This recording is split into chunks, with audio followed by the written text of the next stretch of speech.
আমরা টিভিতে বা খবরে প্রায় সাইক্লোন বা ঘূর্ণবাতের কথা শুনি, প্রবল ঝড়, বৃষ্টি আর ধ্বংসলীলা। কিন্তু কখনো ভেবে দেখেছ এই ঘূর্ণবাত আসলে কিভাবে তৈরি হয়?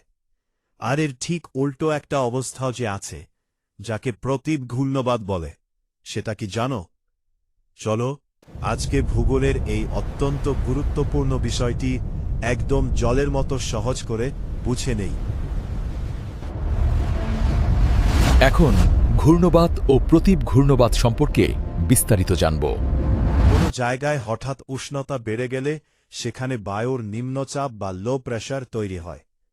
তখন আশেপাশের ঠান্ডা ও ভারী বাতাস ওই শূন্যস্থান পূরণের জন্য প্রবল বেগে কুণ্ডলী পাকিয়ে ছুটে আসে।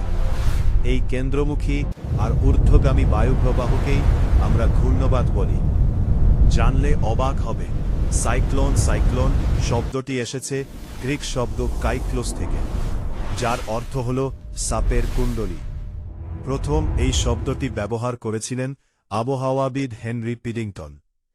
এর প্রধান বৈশিষ্ট্যগুলো হল, এর কেন্দ্রে থাকে নিম্নচাপ এবং বাতাস হয় কেন্দ্রমুখী ও ঊর্ধ্বগামী। 2. এর গতিবেগ ঘণ্টায় 30 থেকে 400 কিলোমিটার বা তারও বেশি হতে পারে। 3. এটি খুব অল্প সময়ের জন্য স্থায়ী হলেও প্রবল ঝড়, বৃষ্টি ও দুর্যোগ সৃষ্টি করে। তবে মজার ব্যাপার হল, ঘূর্ণবাতের একেবারে কেন্দ্রে কিন্তু আবহাওয়া শান্ত থাকে, যাকে ঘূর্ণবাতের চোখ বলা হয়। প্রতীপ ঘূর্ণবাত অ্যান্টিসাইক্লোন কি? এটি হল ঘূর্ণবাতের ঠিক উল্টো। উচ্চ অক্ষাংশে অতিরিক্ত ঠান্ডার কারণে যখন বায়ুর উচ্চচাপ বিশিষ্ট কেন্দ্র তৈরি হয়, তখন সেখা থেকে বাতাস চক্রাকারে বাইরের দিকে বেরিয়ে যায়। একেই বলে প্রতীপ ঘূর্ণবাত। 1861 সালে ফ্রান্সিস গ্যালটন প্রথম এই শব্দটি ব্যবহার করেন। এর বৈশিষ্ট্যগুলো একদম আলাদা। 1. কেন্দ্রে উচ্চচাপ থাকে এবং বায়ু কেন্দ্র থেকে বাইরের দিকে বহির্মুখী ও নিচের দিকে প্রবাহিত হয়। 2.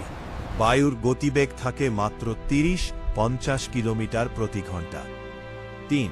এতে কোনো দুর্যোগ হয় না, আকাশ থাকে মেঘমুক্ত ও পরিষ্কার, আর এটি অনেক দিন ধরে স্থায়ী হয়।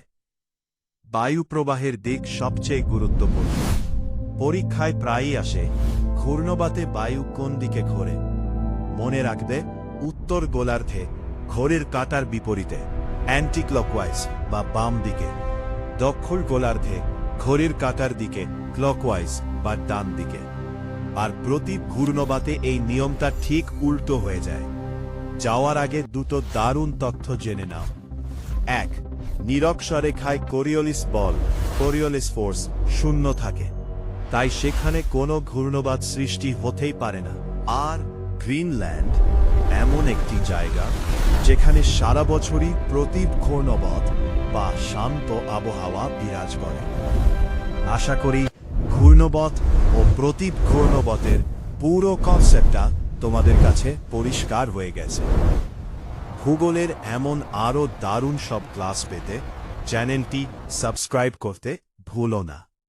দেখা হচ্ছে পরের ভিডিওতে। ভালো থেকো।